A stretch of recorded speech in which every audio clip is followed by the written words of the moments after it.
In this video, we're going to start our section on binary just by discussing the basics of binary numbers. If you've seen any of my other videos on binary, this would probably just be a review for you, so you can feel free to skip this particular video.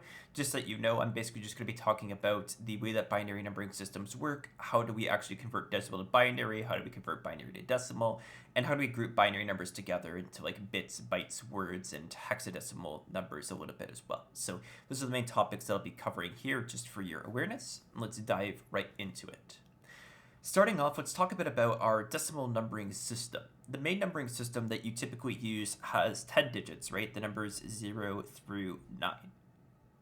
And what we could do is we could combine these digits together to represent other sort of numeric quantities. The idea being that when we combine values together, we're representing different magnitudes based on powers of 10. So like as an example, if you have a number like 31, basically each of these digits represents a power of 10. More so a quantity of a power of 10. So the rightmost digit represents 10 to the power of 0. The next digit next to it would be 10 to the power of 1. And this continues on until you reach the leftmost digit, or most significant digit. And what you could do is you could basically add together the powers multiplied by their digits. So we have 3 times 10 to the power of 1 plus 1 times 10 to the power of 0. So 3 times 10 plus 1 times 1. This gives us 30 plus 1, which is 31, right?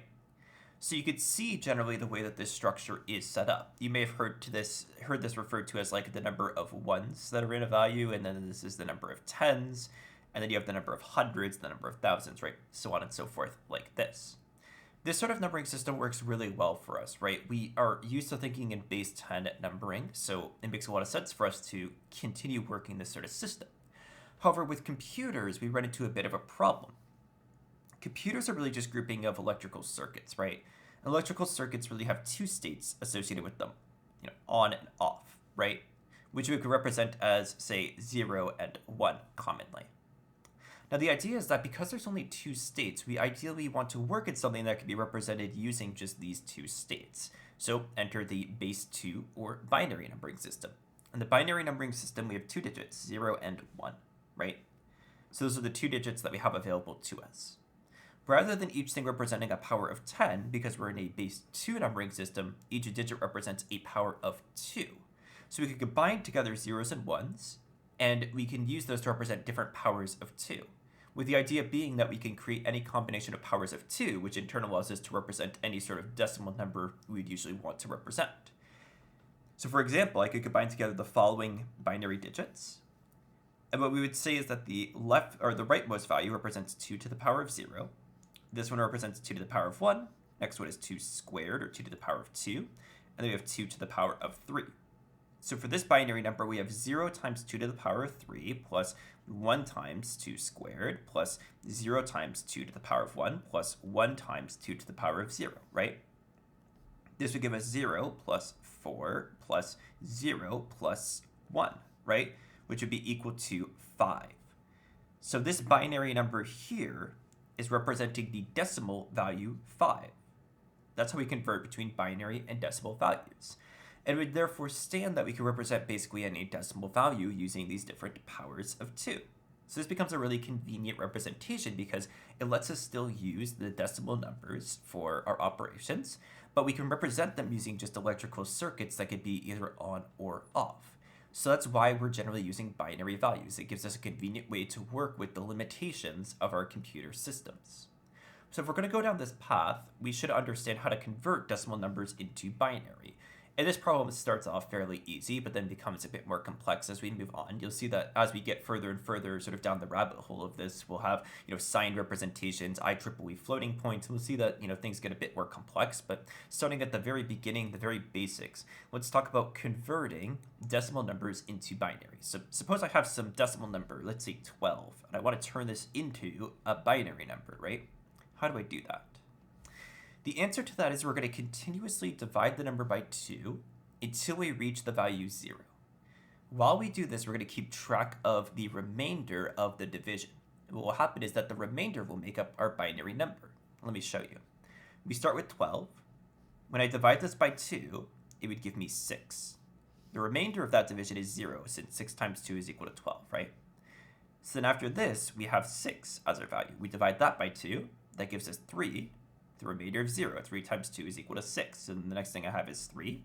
If I divide this by 2, it goes in 1 time with a remainder of 1. 1 times 2 is equal to 2. Subtract that from 3 gives us a remainder of 1, right?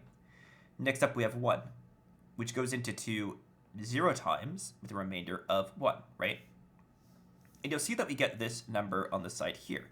This right here is our binary number, where this one here, the bottom one, is the most significant digit, the leftmost value, and this value 0 is the rightmost digit, right? So this gives us 1100. How do I know that that's correct? Well, I can write it out in powers of 2, right? This is equal to 1 times 2 to the power of, right, 0, 1, 2, 3, 2 to the power of 3, plus 1 times 2 to the power of 2, plus 0 times 2 to the power of 1, plus 0 times 2 to the power of 0, right? That gives us 8 plus 4, which, if we take a look at that, that's going to give us 12, right? So you see that this actually is the proper representation of this value, right?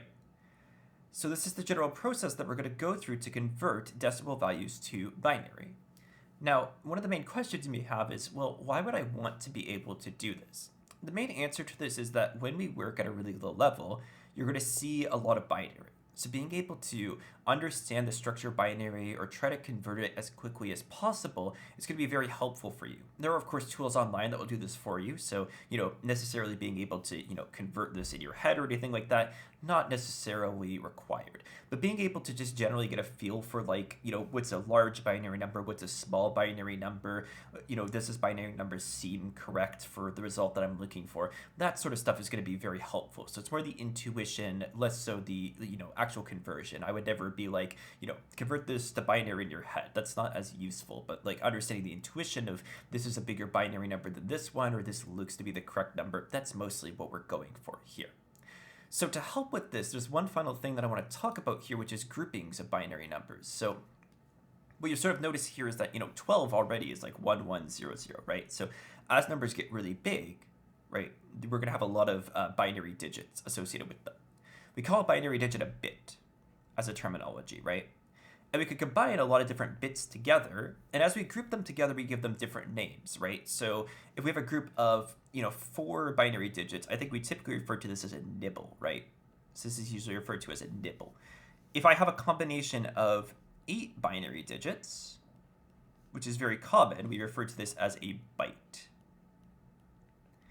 And then as we expand that further and further, we get, different terminology for each.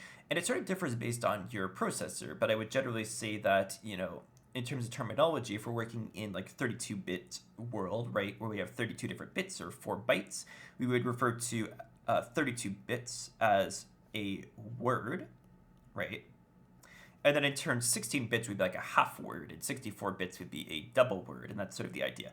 But this idea of a word actually varies a lot based on processor. If you have a 16-bit processor, we typically call that a word. If you have a 64-bit processor, we typically call 64 bits a word. So this terminology changes a little bit. But generally, I'll say that for this, I'll try to stay consistent where, a byte is 8 bits, and we'll say that, 32 bits is a word. That'll be the kind of terminology that I'll try to use as consistently as possible through this course. But just note that word can generally change a little bit just based on the processor that we're working with.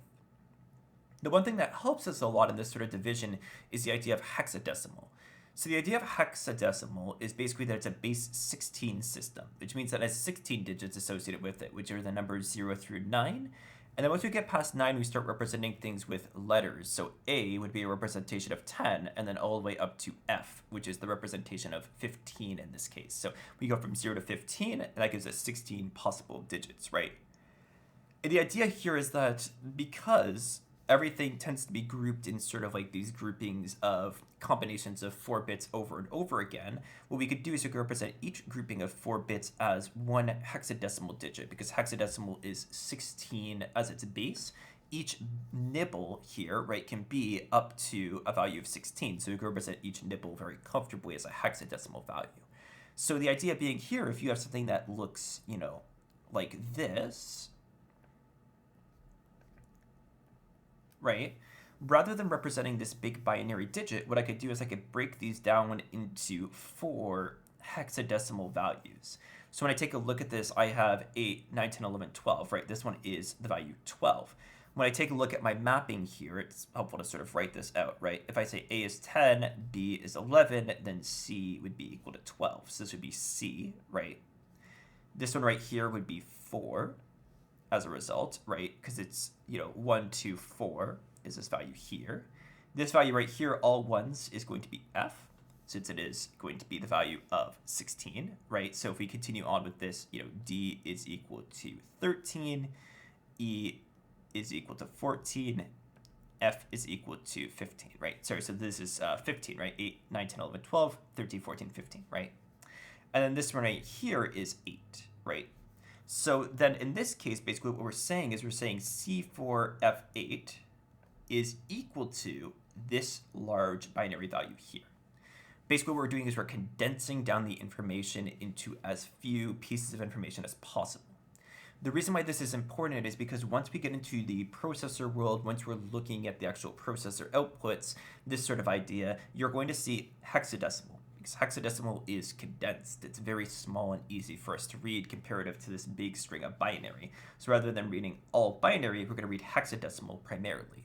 So this is something that we're going to get comfortable with reading as we continue on through this process. So that gives you that little bit of an introduction into binary numbers. You now understand the basics of how binary works, you understand the idea of hexadecimal values, and the general foundations of those. Like I said, I have a few other videos of binary on this channel. I'm going to create some more related to this series, but if you want to get a little bit more now, there's some basics of binary videos that are very helpful to take a look at just to get a bit more of that introduction and intuition. And basically in the next video, I'll talk about addition, subtraction, and shifts for division and multiplication. Then we'll get into signed representations, and then we'll talk about IEEE floating point to really just like nail down all the different binary representations that we can have in our systems. So thanks so much for watching this video, and I'll see you in the next one.